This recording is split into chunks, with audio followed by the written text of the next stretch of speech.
할렐루야, 감사합니다. 오늘은 창세기 50장 15절부터 26절의 본문 안에서 프로미스 그리고 쉼표 그리고 비긴즈라는 제목으로 하나님의 말씀 함께 나누도록 하겠습니다. 오늘 본문 창세기 50장은 창세기의 끝장입니다. 그리고 오늘 2026년 5월 31일 5주째이기도 하지만 5월 마지막 날이에요. 내일은 이제 6월 1일로 넘어갑니다. 이렇게 우리가 끝이라고 여러분 생각할 때 어떤 것들이 생각납니까? 끝이 뭐가 있을까요? 이제 막 설교가 시작을 했긴 했는데 설교 빨리 끝났으면 좋겠다 뭐 이런 끝도 그것도 끝이죠. 네. 어떤 끝이 생각나나요? 직장인들은 이제 출근하실 때 아직 출근을 안 했는데 너무 피곤하고 힘드니까 빨리 끝나고 벌써 퇴근했으면 좋겠다 뭔가 이런 마음도 우리가 갖게 되죠. 맞습니다. 많은 것들 우리가 생각하게 될 겁니다. 그런데 오늘 우리는 우리가 읽은 성경 말씀처럼 창세기의 끝, 창세기의 마지막 장면 앞에 서 있습니다. 그런데 마지막이라고 할 때, 끝난다고 할 때 굉장히 뭔가 멋있으면 좋잖아요. 화려하게 잘 마무리되면 좋잖아요. 그런데 그런 화려한 승전가로 끝나지는 않습니다. 보시면 야곱이 죽어요. 형제들이 막 두려워하는 모습도 나와요. 그리고 또 요셉이 죽어요.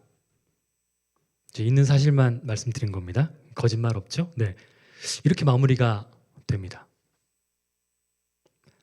겉으로 보면 이 창세기의 끝은 뭔가 죽음과 장례식 이야기인가 이렇게 보이는 것 같아요. 그래서 다 죽고 장례식 있고 이렇게 자연스럽게 끝나는구나 이런 느낌 받기가 쉽습니다. 그런데 오늘 설교 제목이 Promise Begins예요. 약속 그리고 시작 이 정도로 풀어볼 수 있을 겁니다. 지금 요즘 계속 묵상하고 계실 때, 큐티 하실 때 요셉 이야기 많이 보셨죠. 그러다가 오늘 이제 그 요셉 이야기 마무리인데 마침 또 임요셉 목사가 또 설교를 또 하는 왜냐하면 익숙하잖아요. 요셉도 우리한테 너무 익숙한 이야기예요. 그리고 저도 여러분들 참 감사하게 사랑해 주셔서 익숙한 사람입니다. 그런데 이렇게 많이 아는 뉴젠실에 넘어가서 뉴젠 친구들과 함께 재밌게 할 법한 그런 쉬운 아는 이야기를 오늘 제목으로 이렇게 정해서 말씀을 전하는 것은 창세기의 결론을 완전히 다르게 읽어보기 위함입니다. 즉 요셉의 용서가 오늘 나오는데 그 용서 그리고 요셉이 또 죽잖아요. 그것은 단순한 종결이 아니라 하나님의 약속이 계속 시작되는 뜻이라는 의미를 가지고 있습니다. 오늘은 이 제목 따라서 세 가지를 함께 우리가 생각해 봤으면 좋겠습니다. 첫 번째로, 왜 요셉은 용서할 수 있었을까요? 두 번째로는 그 용서가 어떻게 하나님의 프로미스, 즉 약속과 연결이 되는가? 그리고 세 번째입니다. 왜 요셉의 죽음이 끝이 아니라 비긴즈, 시작인가 하는 점입니다. 첫 번째로 왜 요셉은 용서할 수 있었을까요? 많이들 이미 알고 계실 텐데 왜 요셉은 용서할 수 있었습니까? 오늘 형들 용서하는 장면을 우리가 한번 읽었는데 본문에서 아버지 야곱이 돌아가시니까 형제들 중에 특별히 형들이 다시금 두려움에 빠져요. 겁먹습니다. 그들은 과거에 요셉에게 했던 그 악행들을 그들이 떠올려요. 아까 읽어봐서 기억나시겠지만 본인들이 스스로 고백을 해요. 자신들이 악행 저질렀다고. 그러면서 아버지가 살아계실 때 방패 막 역할을 조금은 하신 것 같은데 이제 돌아가셨으니까 뭔가 보복하지 않을까 요셉이 그런 걱정을 하는 겁니다. 그래서 형들이 아버지의 명령, 아버지의 유언을 빌려서 요셉에게 용서를 구합니다. 그 유언이라고 말하는, 명령이라고 말하는 게 뭡니까? 형들이 잘못했는데 요셉아 네가 용서하렴. 이 말을 요셉한테 전하라고 했대요. 이렇게 하면서 야곱의 하나님의 종들인 우리를 막 다 연결시켜요. 막 자기들이 이렇게 연결된 사람 당신과 아무 상관없는 사람이 아니라는 걸 막 최대한 더 막 얘기하고 싶은 거예요. 그런데 성경에 야곱이, 이 아버지가 이런 유언했다는 기록은 없어요. 네, 형들이 그냥 한 말입니다. 그나마 야곱의 유언격인, 우리 금요 기도회 때 함께 말씀 나누기도 했지만 49장, 창세기 49장에서 그나마 야곱의 축복 같은 이야기들이지 이렇게 요셉한테 형들 용서해라 이런 유언 혹은 명령은 없어요.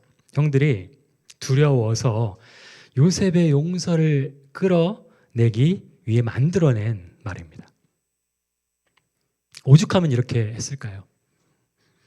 형들이 요셉이 보복하면 어쩌지 하고 얼마나 두려워하고 있었는지를 보여주는 장면이에요. 그런데 그렇게 형들이 벌벌 떨고 두려워하지 않습니까? 근데 그 두려움과 그 모습과는 상반되는 요셉의 반응이 나옵니다. 이 말 듣고 요셉이 울었어요. 울면서 형들에게 이렇게 말합니다. 그 말씀이 창세기 50장 19절인데 함께 읽을까요? 이 말씀은 시작. 요셉이 그들에게 이르되 두려워하지 마소서 내가 하나님을 대신하리이까. 아멘. 이 한 문장이 어쩌면 오늘 설교의 출발점입니다. 보시면 이 전 말씀들도 계속 있는데 요셉이 형들의 잘못을 가볍게 여기지 않았어요. 뭔 말인고 하면 그냥 좋게 여기지 않았다는 거예요. 그냥 좋은 게 좋은 거지 하고 대충 넘어가는 장면이 아니라는 겁니다. 그리고 형들의 악행을 부정하지도 않았어요. 형들 잘못한 거 아니에요. 괜찮아요. 이러지 않았다는 겁니다.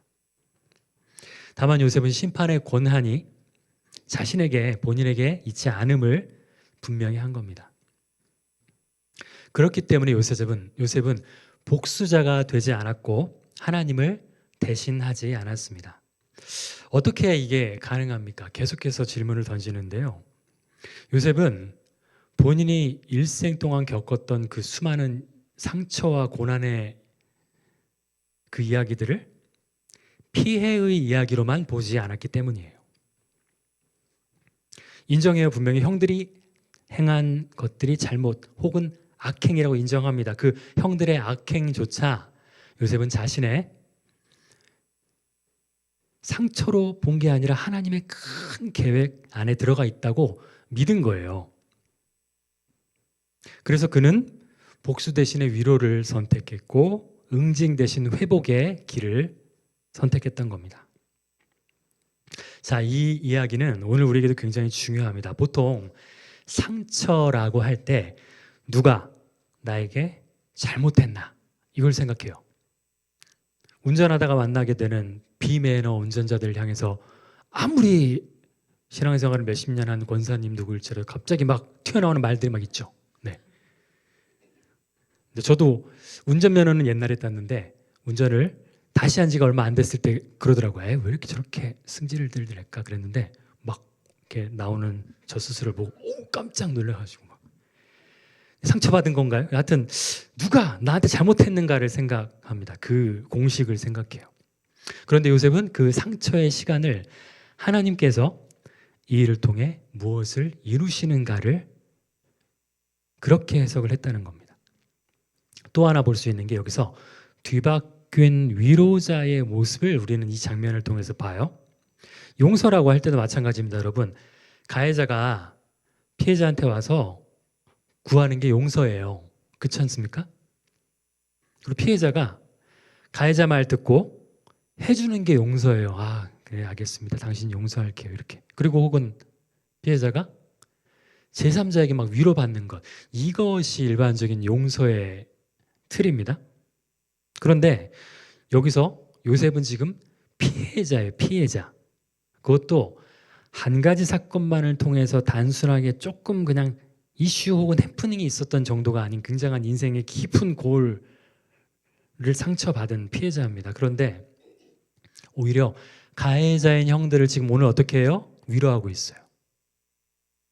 덜덜 떨면서 잊지도 않은 아버지 명령이라며 유언이라며 그렇게 이야기하는 형들을 오히려 반대로 요셉이 지금 위로합니다. 피해자가 가해자를 위로합니다. 그리고 그들의 자녀까지 내가 돌봐줄게요. 그렇게 이야기하고 있는 상황입니다.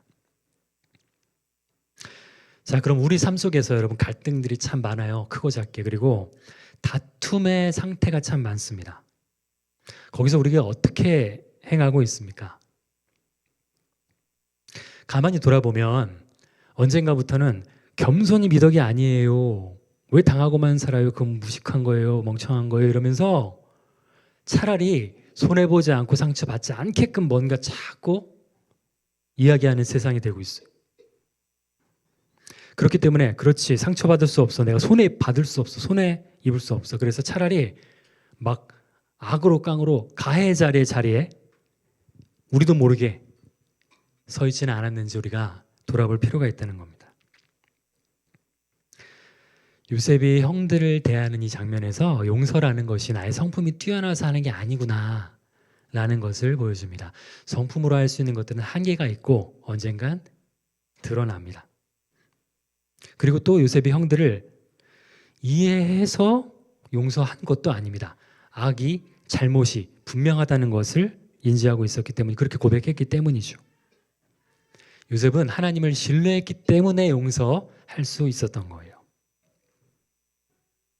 이 용서는 하나님의 주권을 인정할 때 시작되는 일이라는 겁니다. 두 번째로 프로미스. 우리 뭐였습니까? 오늘 본문의 중요한 구절인데요. 창세기 50장 20절 말씀입니다. 이 말씀도 우리가 함께 한번 읽어볼까요? 시작. 당신들은 나를 해하려 하였으나 하나님은 그것을 선으로 바꾸사 오늘과 같이 많은 백성의 생명을 구원하게 하시려 하셨나니. 아멘. 요셉이 한 이야기인데요. 이 고백은 요셉 이야기의 결론이면서 성경 전체를 아우르는 복음의 핵심입니다. 어린 시절에 형들은 요셉이 미웠어요. 꼴 보기 싫었어요. 마음에 들지 않았어요. 그래서 해하려고 했죠. 근데 이게 아까 말씀드린 것처럼 분명히 악입니다. 그런데 하나님은 그 악을 그대로 두지 않으시고 선으로 바꾸셨다는 거예요. 여기서 이 promise, 즉 약속은 앞으로 잘 될 거야, 이런 수준의 단순한 낙관이 아니라는 겁니다. 하나님의 약속 안에 있는 promise라는 거예요. 하나님의 약속은 인간의 이런 실수 그리고 악의까지도 품으시면서 선을 이루어 가시는 그런 큰 능력이라는 겁니다. 요셉이 용서할 수 있었던 이유는 자신에게 일어났던 그 모든 일들을 그저 우연히, 세상 말로 재수 없어서 이렇게 일어나는 일들로 보지 않았기 때문입니다. 그는 그가 겪었던 그 수많은 인생을 하나님의 계획 안에서 다시 읽었어요. 그래서 그는 이 상처가 분명히 있음에도 불구하고 그 상처를 붙잡고 살기보다 하나님의 뜻 안에서 다시 해석하는 길을 택했다는 겁니다. 여기서 우린 요셉의 삶 전체를 봐야 합니다. 요셉은 그저 하나님께서 어린 시절에 주셨던 그 꾸게 하셨던 꿈 가지고 천진난만하게 아버지 앞에서, 형들 앞에서 얘기한 거예요. 그로 인해서 형들에게 미움을 받습니다. 그리고 버림받게 돼요. 노예로 팔려가죠. 타국에서 노예로 팔린 삶이 얼마나 쾌적하고 편할까요? 그렇지 않음에도 불구하고 또 그 상황에서 또 누명 쓰고 감옥 가요. 죄수의 시간까지 견뎌야 했습니다. 이렇게 보면 여러분, 인간적으로 보면 요셉에게 그 복수의 근거가 타당하다고 생각되지 않나요? 저는 제가 그냥 하나님 안 계시다고 할 때 인간적으로 보면 충분히 동의할 것 같은 그런 생각이 들 정도예요. 그런데 그는 복수의 대신에 회복의 길을 택하죠. 아버지 야곱이 돌아가셨어요. 이제 죽어요. 죽은 후에 형들이 다시금 요셉에게 두려운 마음으로 용서를 구할 때 요셉이 아까 운다고 했지 않습니까? 이때 요셉이 흘린 그 눈물은 마치 인생의 마지막에서 이 나의 이 한이 가득한 인생이요 하면서 얼마나 힘들고 어려운 길을 내가 걸어왔는가 하면서 스스로 그렇게 바라보는 한이 많은 눈물이 아니라는 겁니다. 여기서 오히려 재해석하고 다시 읽은 그 하나님의 계획을 쭉 묵상하고 돌아보면서 하나님의 계획을 발견한 자의 그런 회복의 눈물이었다는 거예요. 우리도 마찬가지입니다. 우리가 겪었던 상처들에서 그리고 앞으로 만나게 될 어려운 일들 속에서 우리도 하나님의 계획과 섭리를 바라보는 거예요. 그래서 프로미스, 즉 약속 붙잡고 나아가는 우리가 되시기를 축복합니다. 다음 비긴즈인데요. 비긴즈는 뭡니까? 이제 벌써 본문 후반부입니다. 설교 초반에 이제 시작했는데 설교가 빨리 끝났으면 좋겠다. 네, 오늘 그럴 수도 있을 것 같네요. 비긴즈인데 벌써 본문 후반부예요. 50장, 창세기 50장 24절 말씀인데 요셉은 자신의 죽음을 예견을 합니다. 나는 곧 죽으나, 나는 곧 죽으나. 그러면서도 내 인생의 마무리에 매몰되지 않습니다. 아까도 말씀드리고 표현드렸던 것처럼 참 한많은 인생 어렵게 내가 참 열심히 산 나여 이렇게 하지 않았습니다. 취하지 않았어요. 창세기 50장 24절 말씀인데 우리 함께 한번 읽어볼까요? 시작. 요셉이 그의 형제들에게 이르되 나는 죽을 것이나 하나님이 당신들을 돌보시고 당신들을 이 땅에서 인도하여 내사 아브라함과 이삭과 야곱에게 맹세하신 땅에 이르게 하시리라 하고. 네, 요셉이 한 이 말이 굉장히 중요합니다. 보세요, 여러분. 요셉이 이 말 했을 때 요셉과 형제들 이스라엘이 어디에 지금 있나요? 아직 애굽이에요. 아직 애굽에 있습니다. 여전히. 그런데 이 요셉의 시선은 심지어는 곧 죽어요. 곧 죽을 것도 또한 예견하고 알고 있어요. 수면 가운데에서.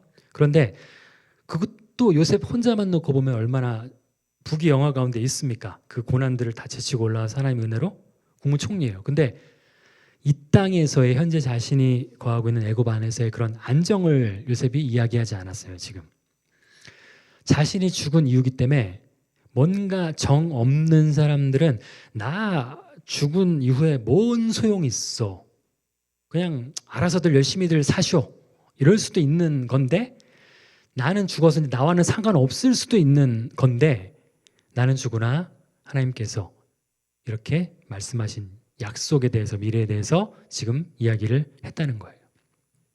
아브라함과 이삭과 야곱의 하나님, 조상에게 약속하신 그 약속, 그 땅, 그 하나님의 말씀, 내가 본인이 곧 죽는다고 해서 끝나는 것이 아니라 분명하게 이야기하고 있는 것.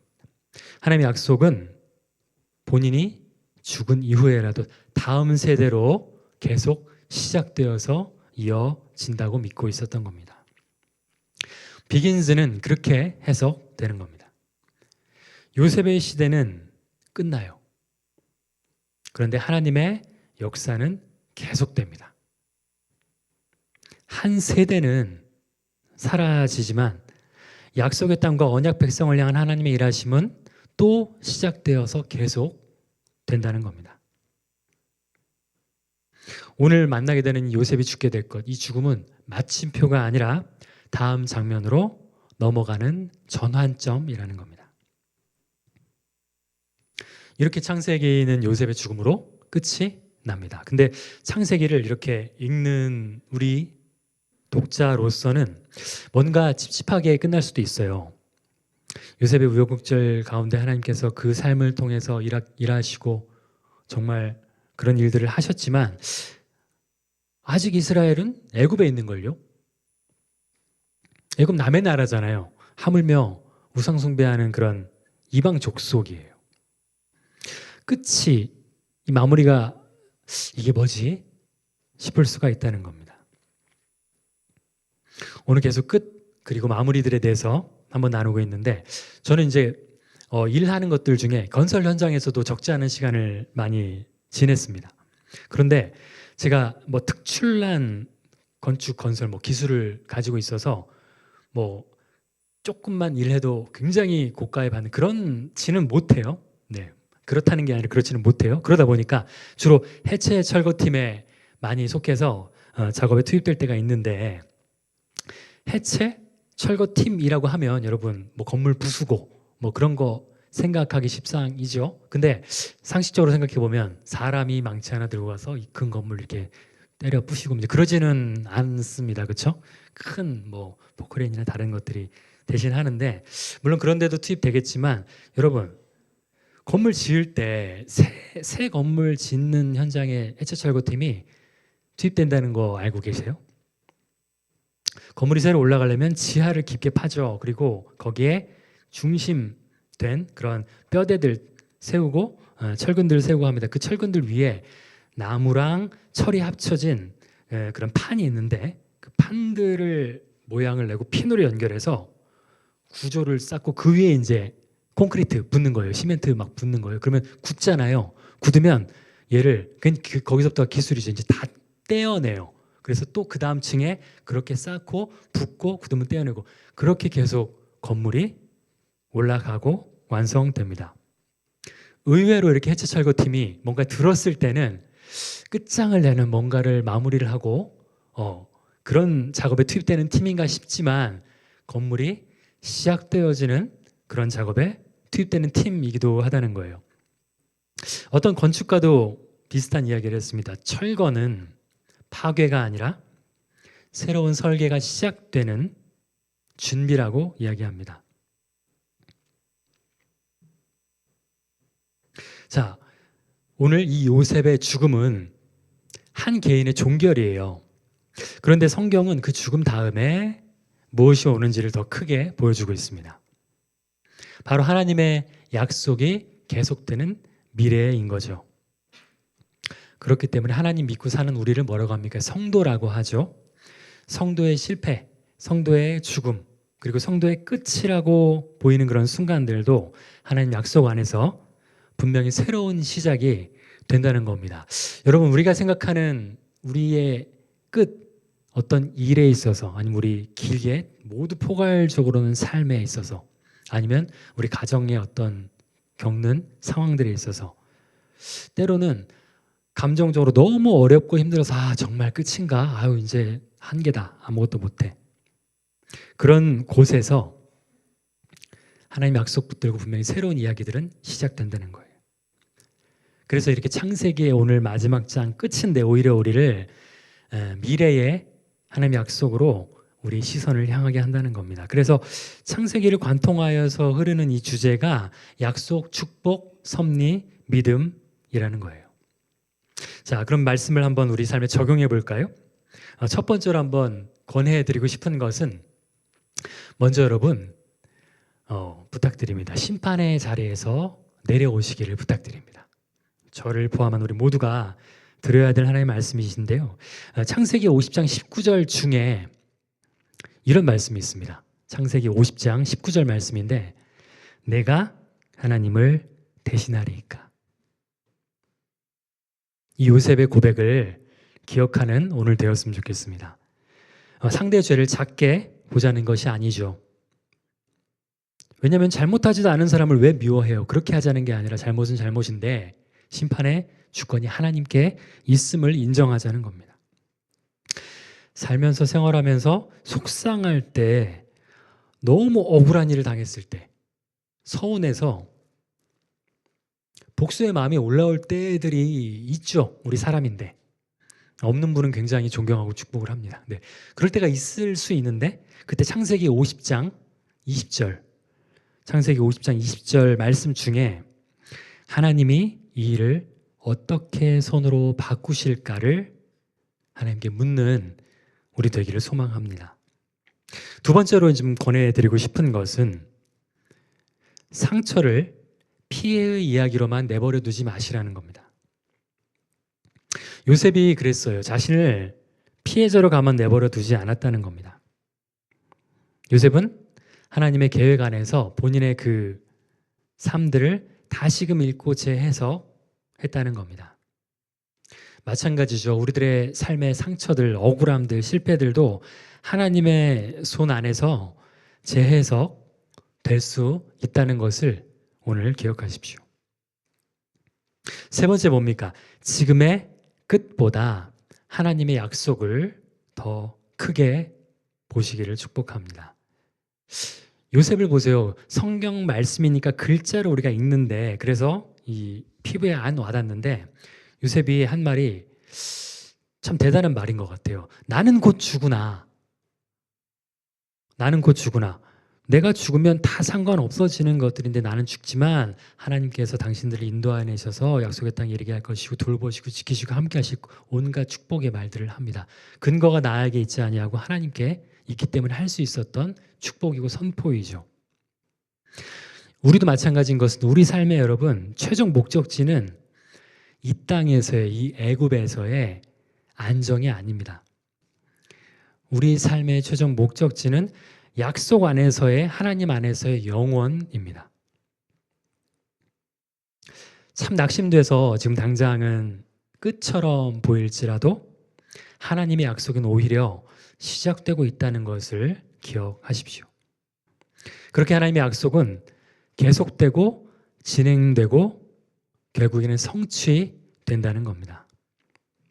말씀을 맺겠습니다. 오늘 창세기 마지막 장은 겉으로만 보면 용서하는 장면, 사람이 죽는 장면, 장례식하는 그런 장면, 그런 이야기입니다. 그런데 조금 속을 들여다보면 요셉의 용서가 가능했던 이유는 하나님의 약속 믿었기 때문이라는 것이고, 그리고 요셉의 죽음 그 끝이 의미가 있는 이유는 그 끝 이후에도 하나님의 약속은 계속되기 때문입니다. 이렇게 하나님의 약속 우리가 바라보고 그리고 끝이라고 생각한 그곳에서의 시작을 우리 여러분께 전해드리고 싶었습니다. 프라미스, 하나님의 섭리와 언약이죠. 비긴즈, 죽음과 장례식 이야기의 이 창세기의 끝인데, 여러분 창세기에서 50장이죠? 한 장 넘기면 뒤에 뭐 있나요? 출애굽기 있어요. 네, 출애굽기의 시작으로 계속 또 이어지고 계속되고 계속되는 거예요. 하나님의 역사는. 끝처럼 보이는 그곳에서 오히려 하나님의 약속 붙잡고 시작점 삼는 우리 모두가 되시기를 축복합니다. 축복하는데요. 그 시작점 상에 오늘 섭시다라고 제가 권면드리지 않습니까? 그럴 때 어떤 마음가짐 가지고 시작을 해볼까? 항상 추상적이잖아요. 그럴 수 있잖아요. 우리가. 그런데 이제 오늘부터 한 주를 또 살아가실 텐데 어떤 마음으로 살까 생각할 때 넷플릭스에서 나왔던 어떤 작품 한 장면과 이야기들을 좀 소개하면서 마무리를 좀 하려고 합니다. 그 원더풀스라는 작품 공개에 대해서 지금 되는데, 네, 한 분 한 분씩 눈을 맞춰보니까 보신 분은 한 분도 안 계신 것 같은. 네, 좋습니다. 더 좋습니다. 오히려 잘 됐습니다. 때는 1999년 세기 말인데요. 배경으로 하고 있어요. 정말 소시민들입니다. 어떤 한 동네 정말 평범한, 아니 하다못해 모자라 보이는 소시민들이 우연한 기회에 초능력 얻게 돼서 벌어지는 우여곡절의 이야기인데요.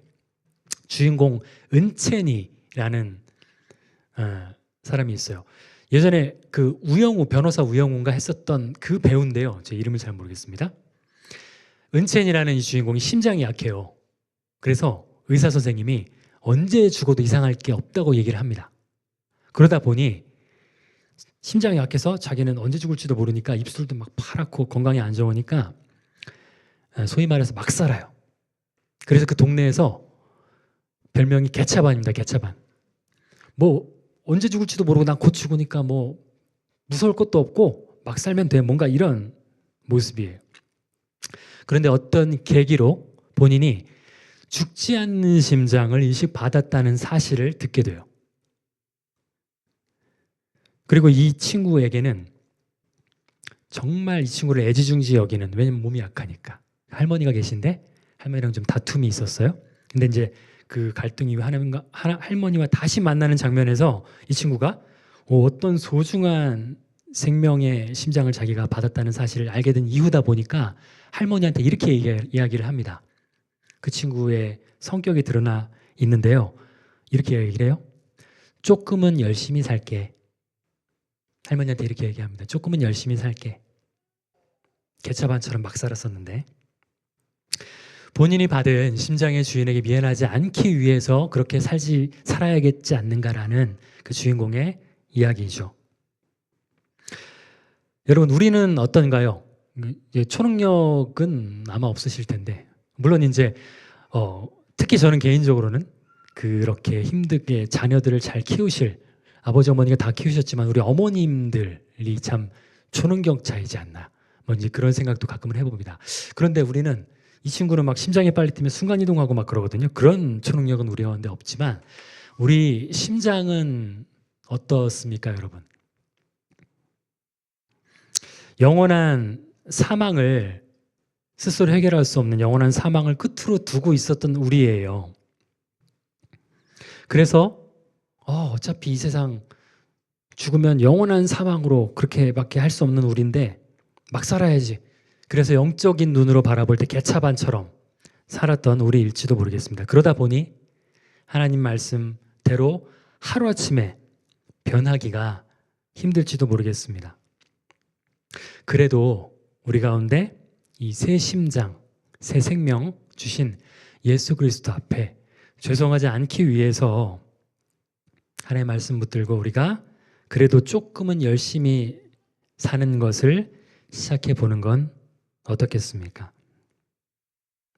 이번 한 주 우리 삶의 상처들 그리고 끝처럼 보이는 그 순간들 위해서 우리가 이렇게 한번 선포해 봤으면 좋겠습니다. 함께 한번 선포하자고 3가지를 한번 준비를 했는데요. 함께 선포라고. 네, 화면이 아직 안 나오나요? 네, 첫 번째 한번 제가 하얀 글씨를 읽으면 색깔 있는 글씨는 여러분께서 힘차게 외쳐주시면 좋겠습니다. 해보겠습니다. 하나님의 주권이 인정될 때, 아멘. 우리 두 번째도 한번 선포해 봤으면 좋겠습니다. 우리의 끝에서, 아멘. 세 번째입니다. 그 약속 안에서, 아멘. 여러분 믿으십니까? 네, 여호수아 21장 45절 말씀 우리 함께 볼 건데요. 이 말씀이 방금 우리가 3가지 선포한 것들을 증명해 줍니다. 우리 함께 읽겠습니다. 시작. 여호와께서 이스라엘 족속에게 말씀하신 선한 말씀이 하나도 남음이 없이 다 응하였더라. 아멘. 앞에 설교자의 이야기가 아니라 제가 어떤 정해온 이야기들을 여러분에게 막 관철시키려는 것이 아니라 하나님께서 이스라엘에게 약속하셨던 모든 것들을 다 주시고 그 땅들을 분배해서 완료한 말씀이 바로 저 말씀입니다. 끝처럼 보이는 거기, 그곳에서 이 약속 바라보면서 새로운 시작으로 우리를 이끌어 가시는 그 하나님의 축복을 우리가 하루하루 경험하면서 그 하나님 때문에 승리하는 우리 모두가 되시기를 주님 이름으로 축복합니다.